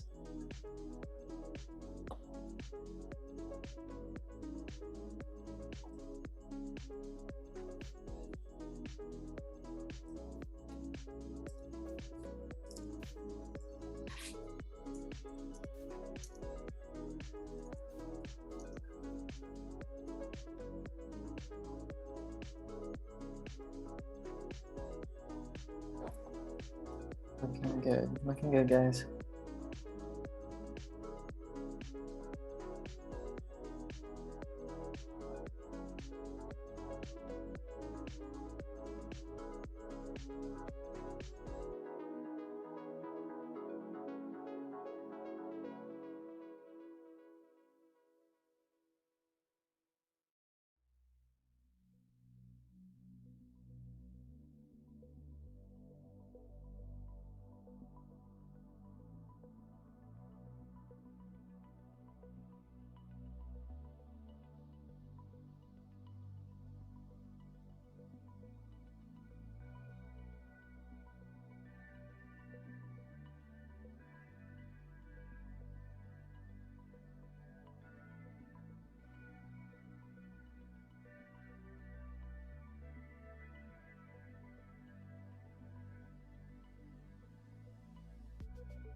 Okay, guys, so we're about 5 minutes away to the end of class. And I think you guys are doing a awesome job. And just out of curiosity, like how many of you guys are starting to feel like you're getting the hang of this program? Like you're starting to feel a bit more confident, or just a little bit stronger overall about just the tool and overall. Awesome. You got a little explosion there. Cool. Okay, good. That's half the battle. I mean, like more than half the battle, to be honest with you. You guys, I think you guys are doing a phenomenal job, to be honest. I'm sensing that it's pretty comfortable, not too complicated, and it's kind of like, oh, finally we're here, right? So I'm super confident in where we're at, and yeah, I think you guys are moving really, really well. So I'm pleased, and let's keep up that momentum and that focus, and we will gradually start picking it up as we go. Okay, so next week we'll be basically moving on to more of the selection tool, direct selection tools, using scaling, rotation, rotate tool. We're going to be looking more at the specific tools outside, more like the manipulating tools for your toolbar, and basically creating like an abstract face from that. Okay, so some of the things that students have created in the past, and I've normally kind of set it up as sort of like an abstract sort of face, but we've had students get really creative, really have some fun with it. So, with those basic and abstract shapes, we had a student create a Tinkerbell graphic. So if you look closely, you can see like the heart is her wings, right? Copy and pasted the hands to kind of serve as like an area there. So we're gonna try to create a figure using those basic and complicated shapes, so that we can create an image of your choice. So whether it's Tinkerbell or a really abstract Yoda, it's all there, right? So we're gonna have some fun with it for next week, and we're gonna look at a lot more of those direct selection tools, manipulation, compression, rotation, copy and paste, arrangement over and under objects, moving to the front, moving to the back, layering the shapes, as it were. We're going to look at all these things for next week, and start to look at how we can build some figures. It can be super abstract, or it can be character focused, whatever you are comfortable with. So, definitely, keep your eyes peeled on characters this weekend. If there's something that you feel like you can generate and create, we're gonna have a lot of fun with that. Okay. And if our pace is continues at this rate, I would be very confident to start moving as early as next Thursday with the advanced level pen tool exercise, and starting to basically build up our just a deeper level of creating production ready artwork using the same techniques that we're using today, right? So how do I level up and create production ready artwork? And so we're going to draw the Mickey graphic by next week. So I think it'll be really, really, really good. Okay. So that's the first part. We'll get to do that.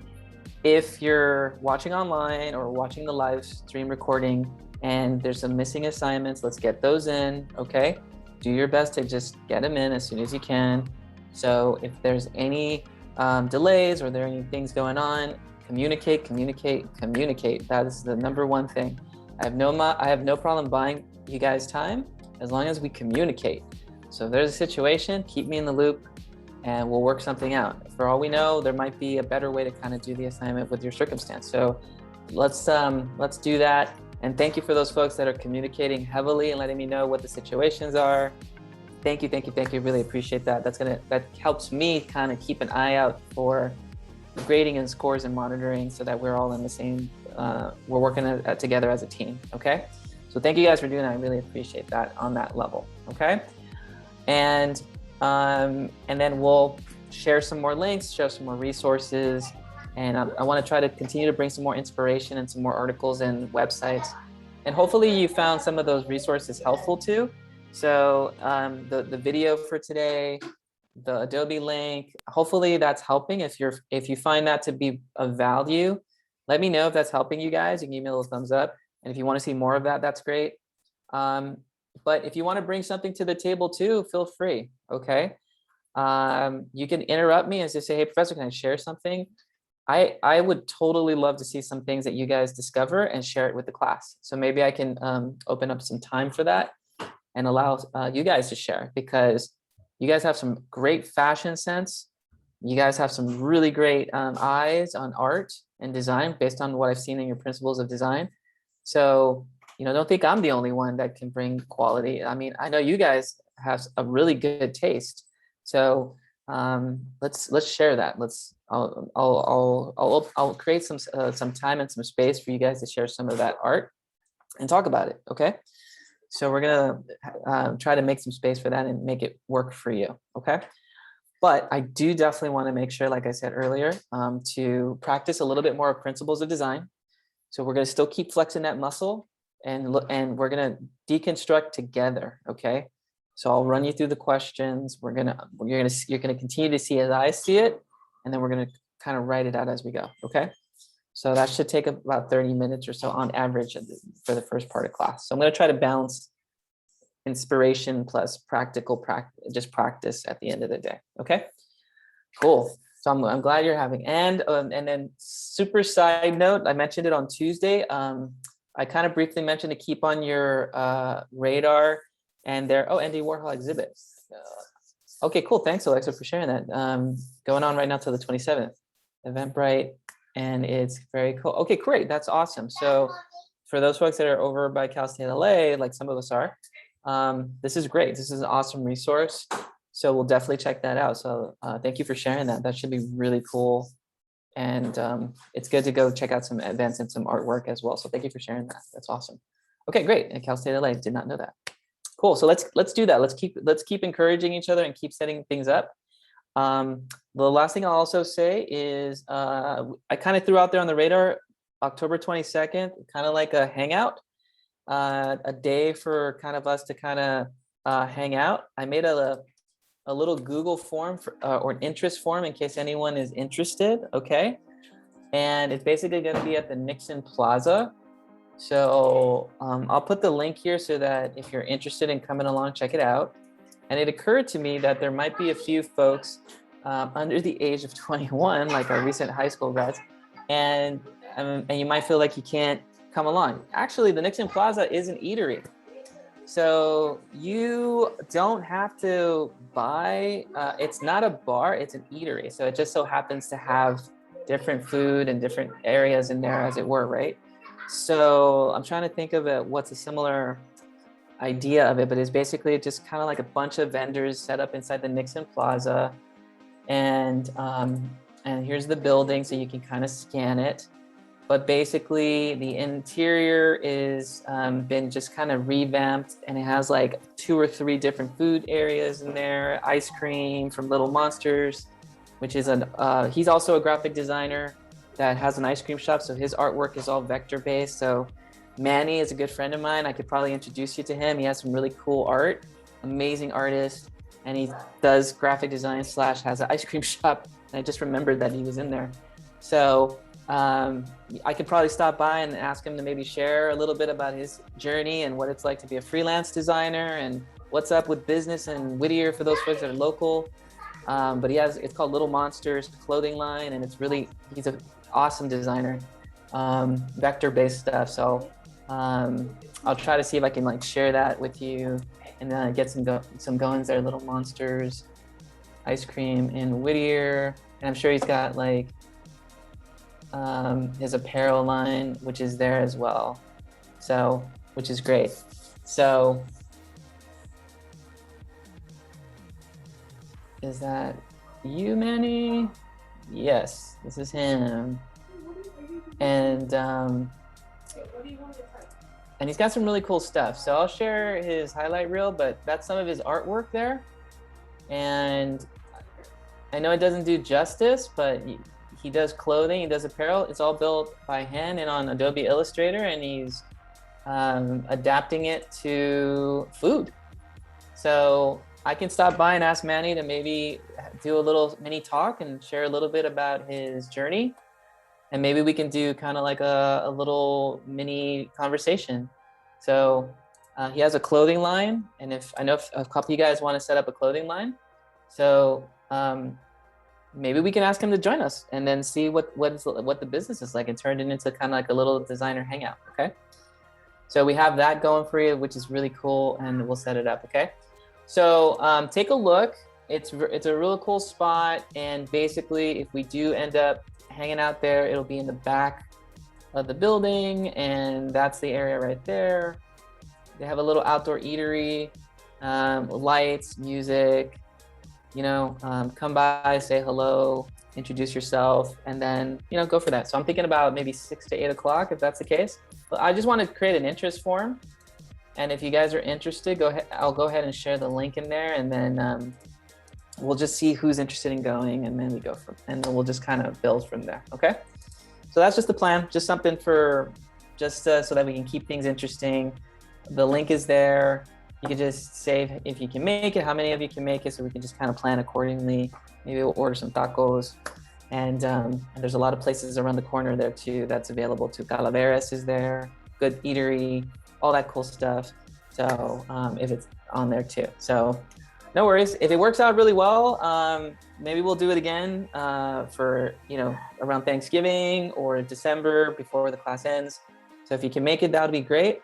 But we're available. We're there to kind of set it up. So I just threw it out there as a possibility in case anyone's interested. And then Louis, thank you for sharing that too about Van Gogh exhibit in LA. So so if you're interested in checking that out, that would be awesome. The interactive Van Gogh LA Museum, this sounds like a lot of fun. And so this is really cool. So thank you for sharing that as well. This is definitely gonna relate to some of the work that we're doing. And it's interactive, so that's awesome. So definitely take a look at some of the work and see. And it looks beautiful too. So it's all Van Gogh. This looks like a really cool space to go check out. So yeah, that's awesome. Thank you for sharing that. I appreciate it. Okay. All right, guys. So that'll do it for this evening. If you have any questions, issues, or concerns, email me, and then we will go for it. Oh, perfect. That's right. So yeah, if there's anything going on in the group chat that you want to share it with the class as a whole, or just with me, since I'm not in the chat, feel free to share it. But yeah, thank you for keeping that communication line open, guys, and for supporting each other even in the group chat. And thank you to Alexa for monitoring that and making that happen. So I really appreciate that as well. Okay. Very cool. All right, guys, have a good night. Enjoy your weekend. Be safe. And we'll see you next Tuesday. Okay. We'll see you then.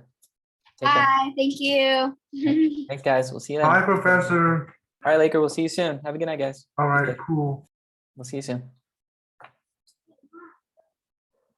Thank you, Professor. It was really fun. And thank you. Thanks, Jim. Yeah, no, it's great. You did really good. And everyone's doing really well in class. So thank you so much for the focus. Really appreciate it. Okay. Let me go ahead and stop the recording in case anyone's out there, and we'll see how they go.